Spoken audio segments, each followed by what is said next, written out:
el marido, ¿no? Entonces uno a lo mejor pensando eso, no, a lo mejor uno no se ha aguantado de todo. Yo digo, no, el maltrato físico es un dolor que le puede pasar, ¿no? El maltrato, lo que a uno le habla, eso es el maltrato más, o sea, a uno le baja la moral, ¿no? Totalmente. Yo no puedo ni salir. Si estoy reunida con unas amigas, es maldad para él. Quiere solamente tenerme encima de casa, como que si fuera una esclava.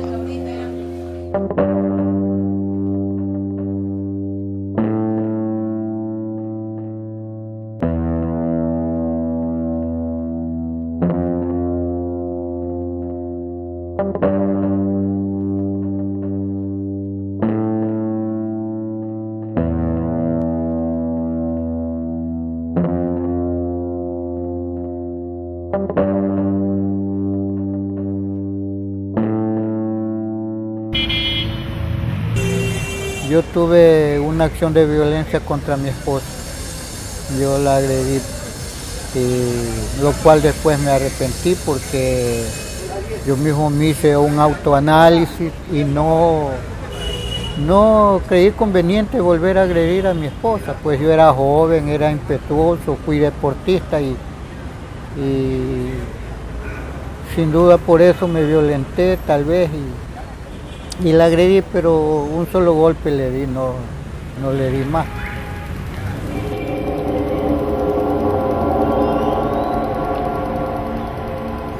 Donde usted se dejó dar la primera, olvídese.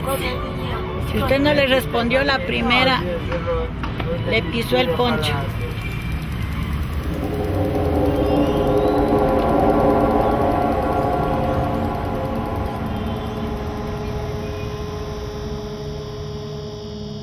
Fueron 13 años de sufrimiento.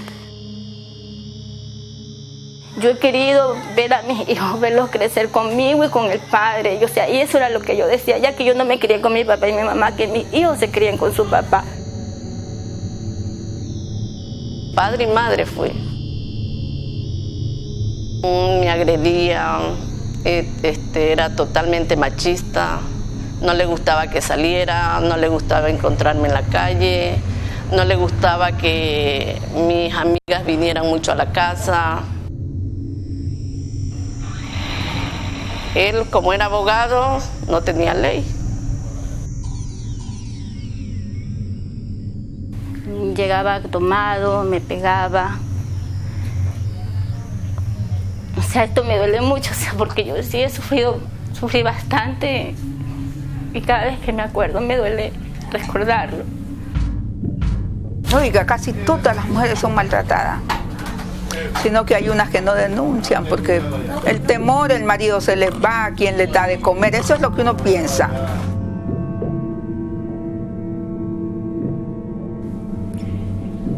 Sí, yo con mi pareja, el padre de mis hijos, viví 7 largos, inmensos años de violencia en situaciones psicológicas, violencia psicológica, física, sexual, violencia económica.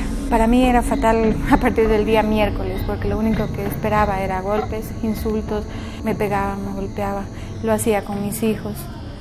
No le importaba que mis niños eran pequeños, que mi niña era pequeña, que el bebé estaba enfermo.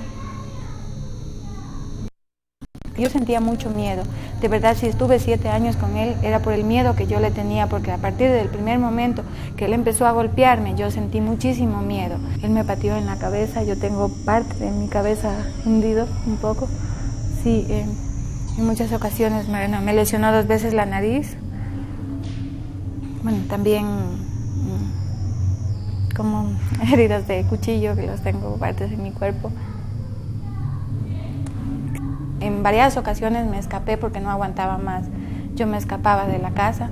En muchas ocasiones yo dormía en la calle, me escondía con mis hijos por ahí y regresaba con él porque no encontraba una salida. No tenía apoyo, no tenía redes, no tenía dónde ir. No tenía sentido vivir. Yo intenté suicidarme 3 veces y lo único que no quería dejar a mis hijos solos. El bebé para mí sea, mis 2 hijos.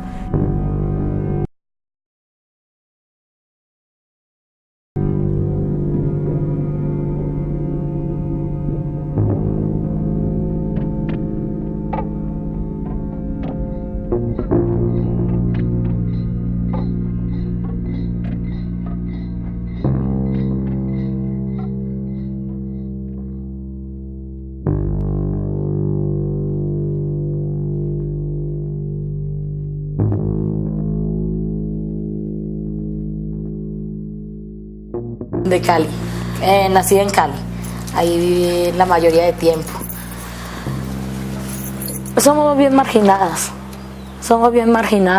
por ser colombianas, porque muchas veces piensan que solo venimos a prostituirnos. Somos bien marginadas por las mismas mujeres ecuatorianas. Como pareja, él me maltrataba bastante, pero porque no tenía yo a dónde acudir. Y por medio de mi jefe, ya vieron el problema que yo tenía y que yo llegaba golpeada. Me dijo que fuera a la comisaría de la mujer. Allá fui a pedir ayuda porque a dónde más iba yo. Y claro, me maltrataba porque yo igual no tenía a nadie, no tenía a quien recurrir, a quien decirle que me ayudara, que me defendiera. Fue difícil eso también. Eso fue.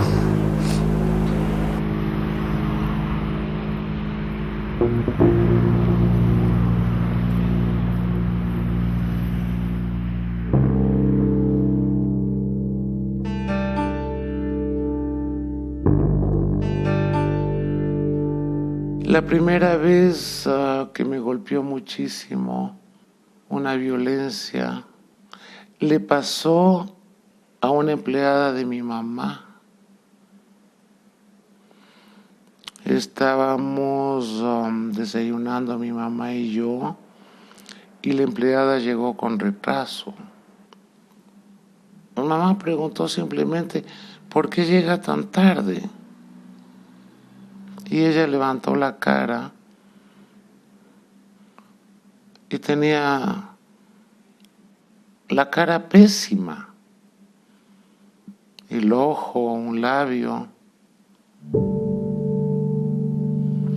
Y la primera vez que me pasó me dije, pero ¿cómo es posible que a mí me pase lo mismo? O sea, me acordé mucho de esa escena. ¿Cómo era posible que me pasara a mí lo mismo? En mi propia casa, con un marido que se suponía que eso no tenía que pasar.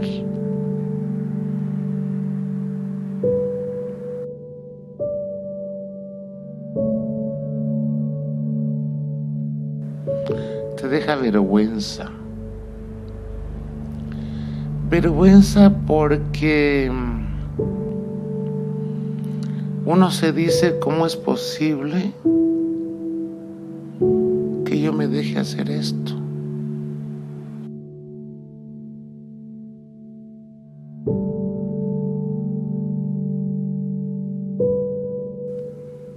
Por razones de pobreza, de dificultades económicas, de angustias, se supone que solo ahí puede pasar. En eso que tú dices, las más pobres, siempre se ha supuesto, creo yo, que ahí nomás tiene que pasar. Y no solamente en el caso de esta violencia, en el caso de toda violencia. Y después descubres, cuando te pasa en la vida cotidiana, que no es cierto. Que te pasa en tu propia casa, pasa lo mismo que en esas otras casas.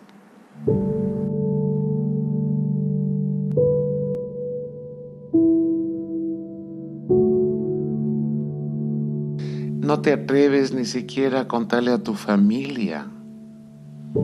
Tienes vergüenza de contarle a tu familia. Entonces te quedas solita.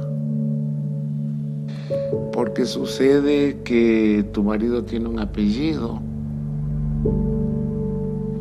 porque sucede que hacen parte de un medio social en que no les puedes hacer el daño de contarle ni siquiera a la amiga que a lo mejor está pasando por lo mismo. Entonces te quedas en silencio para no hablarte de los hijos.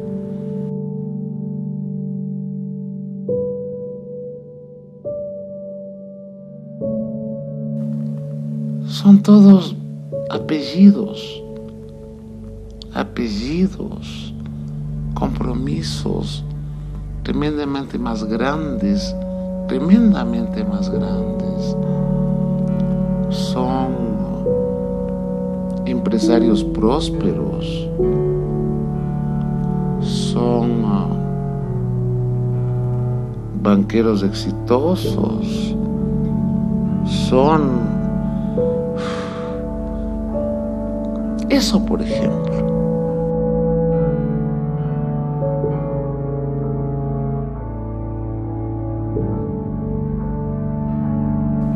La primera vez hay una disculpa,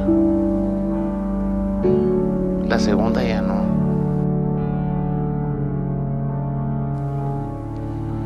Después ya no se miden las consecuencias.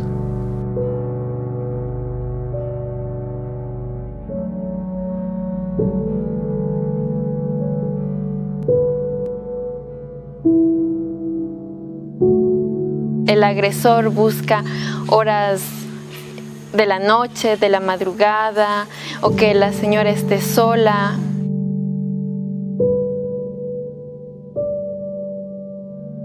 Muchas veces pensamos que el hogar es el lugar más seguro para una mujer y sus hijos, pero lamentablemente no es así. A veces es el primer lugar donde son violentados sus derechos.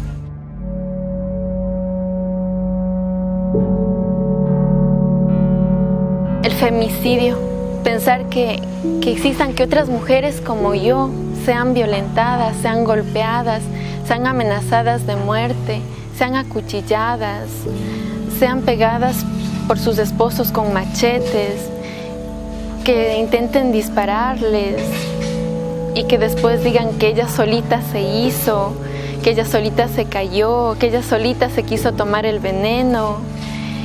O sea, es duro.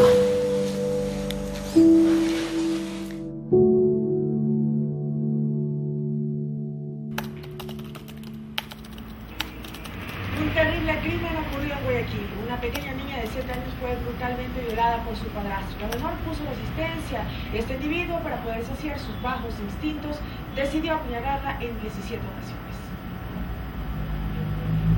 La maldad no tiene límites. Esta vez la víctima fue una pequeña de 7 años. Su padrastro no solo abusó sexualmente de ella, sino que la apuñaló. Nosotros hacemos un monitoreo diario, ¿no?, a 7 medios de comunicación impresos y los noticieros de 5 canales de televisión. Ese es nuestro universo.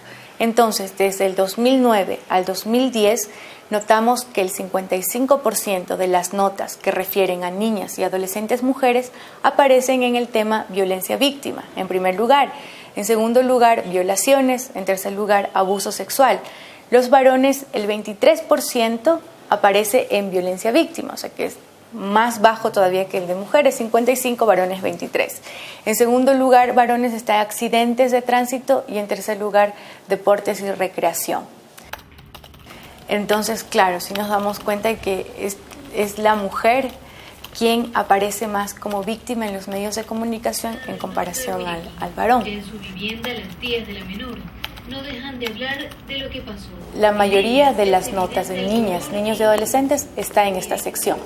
Esto quiere decir que las niñas y adolescentes mujeres en un primer lugar aparecen en estas páginas y también sobre todo el tema principal que se trata sobre ellas es el de violencia víctima. O sea, ni siquiera se les reconoce como sujetos sociales de derechos que fueron transgredidos, ¿sí?, o que fueron vulneradas, ¿no es cierto?, en sus derechos, sino que son unas víctimas pobrecitas y que muchas de las noticias sobre